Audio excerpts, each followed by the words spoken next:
लोकसभा चुनाव के बाद अब बीजेपी की सीटें उम्मीद से कम आने पर चर्चा चल रही है। खास तौर से यूपी में बीजेपी को सबसे बड़ा झटका लगा है।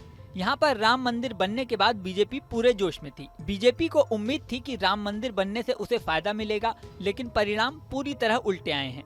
सिर्फ अयोध्या की सीट ही नहीं, अयोध्या मंडल में आने वाली ज्यादातर सीटों पर बीजेपी को हार झेलनी पड़ी है।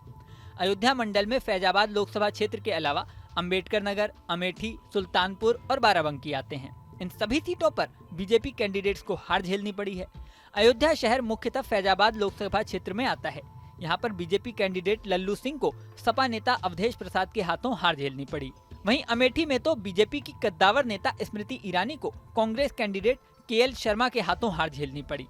इसके अलावा सुल्तानपुर में बीजेपी की दिग्गज नेता मेनका गांधी भी सपा के राम भुआल निषाद से हार गईं। अंबेडकर नगर में सपा के लालजी वर्मा ने बीजेपी के रितेश पांडे को हरा दिया। बाराबंकी में कांग्रेस से तनुज पुनिया ने बीजेपी की राजरानी रावत को 2 लाख से ज्यादा वोटों से हराया। अयोध्या मंडल की ज्यादातर सीटें हारना बीजेपी के बड़े नेताओं के गले नहीं उतर रहा है। अयोध्या में राम मंदिर बना था तो बीजेपी नेता दावा कर रहे थे कि इसका लाभ उन्हें मिलेगा, लेकिन ऐसा नहीं हुआ।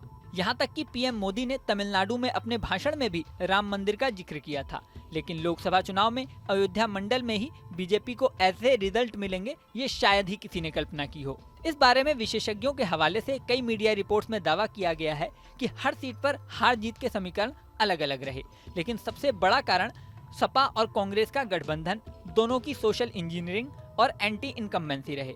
सपा और कांग्रेस ने पीडीएफ फॉर्मूले के तहत एक ही मंडल में अलग अलग जातियों के कैंडिडेट अलग अलग सीट पर उतारे, जबकि बीजेपी ने सारे सवर्ण कैंडिडेट उतारे। ऐसे में जातीय समीकरण कांग्रेस और सपा के पक्ष में गया। इसके अलावा एक बड़ी वजह यह भी थी कि बीजेपी के कई कैंडिडेट लंबे समय से सांसद हैं। ऐसे में जनता में इनके लिए क्रेज नहीं था। सबसे बड़ा नाम फैजाबाद लोकसभा क्षेत्र यानी अयोध्या से ही था। यहाँ लल्लू सिंह को लेकर जनता में रोष था, जो बीजेपी पहचान नहीं पाई। लल्लू सिंह लगातार 2 बार से सांसद थे और जनता इनसे खुश नहीं थी। इसका खामियाजा पार्टी को भुगतना पड़ा।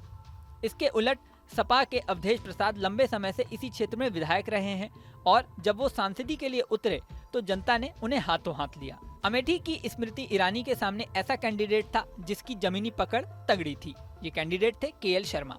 केएल शर्मा ही वो शख्स हैं जो लंबे समय से कांग्रेस के लिए अमेठी लोकसभा क्षेत्र में सारा कामकाज संभाल रहे थे। गांधी नेहरू परिवार के सभी कैंडिडेट्स को जिताने की जिम्मेदारी इन्हीं के ऊपर रही और 3 दशक तक ये अमेठी में काम करते रहे। ऐसे में ये अमेठी के चप्पे चप्पे से वाकिफ थे। सुल्तानपुर में मेनका गांधी के सामने राम भुआल निषाद के जातीय समीकरण भारी थे। इसके अलावा इस क्षेत्र की ये खास बात भी है कि इस सीट पर कभी भी कोई भी पार्टी लगातार 2 बार से ज्यादा नहीं जीत पाई। बीजेपी साल 2014 और 2019 में इस सीट पर जीत दर्ज कर चुकी है। ऐसे में बीजेपी की जीत वैसे ही मुश्किल थी। इस तरह कई समीकरण मिलाकर देखें तो पूरे मंडल में बीजेपी की हार की वजह समझ में आती है। यहाँ राम मंदिर की वजह से बीजेपी को फायदा मिलने की बात कही गई थी, लेकिन राम पथ निर्माण के समय तोड़े गए घरों और दुकानों का मुआवजा नहीं मिलने के आरोप भी स्थानीय लोग लगाते रहे। ऐसी ही स्थिति 14 कोसी परिक्रमा मार्ग के चौड़ीकरण में भी देखने को मिली।